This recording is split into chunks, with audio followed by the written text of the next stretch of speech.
सोचिए जरा, क्या हो अगर हमें बताया गया सबसे बड़ा झूठ ये हो कि हम इंसानों पर शासन करने की जरूरत है।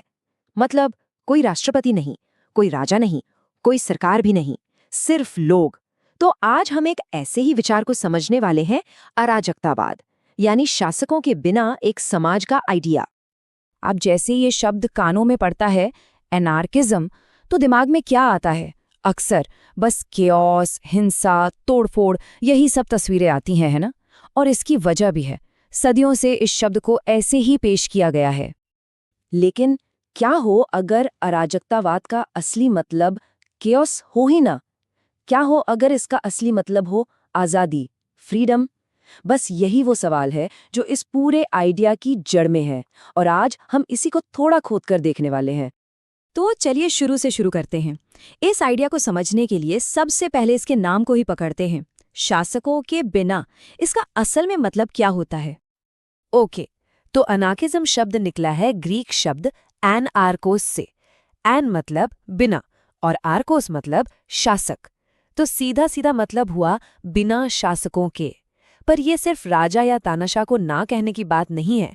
इसके हिसाब से किसी भी तरह की थोपी हुई अथॉरिटी, चाहे वो सरकार हो, कोई हायरार्की हो या कोई भी ऐसा सिस्टम जो बस ये कहे हमारी बात मानो, ये उन सबको रिजेक्ट करता है। यहाँ एक बहुत जरूरी बात समझनी है। एनार्किज्म का मतलब नियमों के खिलाफ होना नहीं है। नहीं, बिल्कुल नहीं। ये थोपे गए नियमों के खिलाफ है। मतलब ये ऊपर से आने वाले हुक्म की जगह ऐसे समझौतों की बात करता है जो लोग आपस में मिलकर अपनी मर्जी से बनाएं।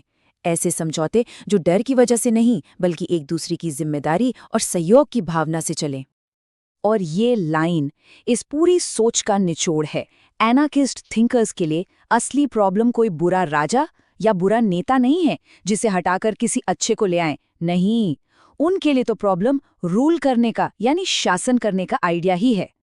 तो जाहिर है दिमाग में सवाल आता है कि भाई अगर कोई सरकार नहीं, कोई रूलर नहीं, तो समाज चलेगा कैसे? सब कुछ बिखर नहीं जाएगा? हर तरफ केओस नहीं मच जाएगा? चलिए अब इसी सवाल का जवाब ढूंढते हैं कि ये फिलॉसफी बिना अथॉरिटी के ऑर्डर की बात कैसे करती है। एनार्किज्म की पूरी बुनियाद एक बहुत ही सिंपल, लेकिन कह सकते हैं एक साहसी बिलीफ पर टिकी है। और वो ये है कि लोग बिना किसी बाहरी कंट्रोल के अपनी जिंदगी खुद ऑर्गेनाइज कर सकते हैं।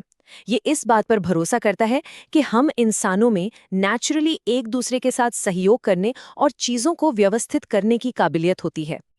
तो सोचिए, ऐसे सिस्टम में फैसले ऊपर से नीचे नहीं आते, बल्कि सब मिलकर लेते हैं। मतलब ये कि काम की जगह पर कोई बॉस नहीं है जो हुक्म चलाए, समाज में कोई नेता नहीं है जो शासन करे, और कोई अमीर एलीट क्लास नहीं है जिसका सारे रिसोर्सेज पर कब्जा हो। पावर किसी एक के हाथ में होने के बजाय सब में, सबकी भागीदारी में बट जाती है। तो असल मुद्दा ये है, एनार्किस्ट का मानना है कि समाज में जो ऑर्डर होता है ना, वो पुलिस या मिलिट्री के डंडे के जोर पर नहीं टिकता। असली ऑर्डर आता है सॉलिडेरिटी से, आपसी सहयोग से, एक दूसरे के सपोर्ट से। जब लोग एक दूसरे का ख्याल रखते हैं तो व्यवस्था अपने आप बन जाती है। अच्छा, तो ये सब तो हो गई थियोरी की बातें, सुनने में अच्छी लगती हैं। लेकिन सवाल यह है कि क्या ये आइडिया कभी असलियत में काम आया है? क्या इसे प्रैक्टिस में लाया गया है? चलिए अब जरा देखते हैं कि हिस्ट्री में और आज की दुनिया में इसके क्या क्या रूप देखने को मिलते हैं। पहली बात तो ये कि एनार्किज्म कोई एक चीज नहीं है, इसकी कई अलग अलग शाखाएं हैं।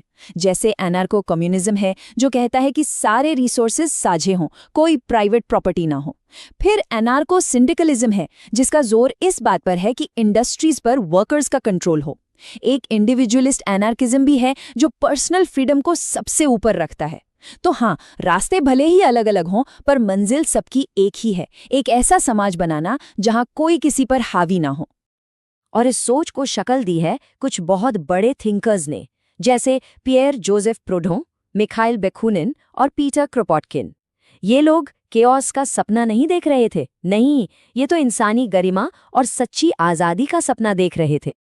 हिस्ट्री में अगर देखें तो इस आइडिया की झलक हमें मजदूरों के आंदोलनों में दिखती है, कॉलोनियलिज्म के खिलाफ जो लड़ाइयाँ हुई उनमें दिखती है, यहाँ तक कि स्पेन के सिविल वॉर में भी। और ये सिर्फ हिस्ट्री की बात नहीं है, आज भी इसके प्रिंसिपल्स हमें ओपन सोर्स कम्युनिटीज़ में दिखते हैं, या फिर जब कोई मुश्किल आती है और लोग एक दूसरे की मदद के लिए खुद ही ग्रुप बना लेते हैं। वहां भी इसकी आत्मा जिंदा है। तो इतनी सारी बातें करने के बाद हम कहाँ पहुंचते हैं? देखिए, अनार्किज्म खुद को किसी परफेक्ट सॉल्यूशन की तरह पेश नहीं करता। ये कोई जादुई छड़ी नहीं है, बल्कि ये हमारे सामने एक बहुत ही फंडामेंटल, एक अनसुलझा सवाल लाकर खड़ा कर देता है। इस फिलॉसफी का मकसद कोई यूटोपियन दुनिया बनाना नहीं है। इसका असली मकसद तो हमें उकसाना है उस दुनिया पर सवाल उठाने के लिए जिसमें हम जी रहे हैं, उन मान्यताओं को चैलेंज करने के लिए जिन्हें हम बिना सोचे समझे सच मानकर बैठ गए हैं। और वो सवाल ये है कि हम हुक्म क्यों मानते हैं?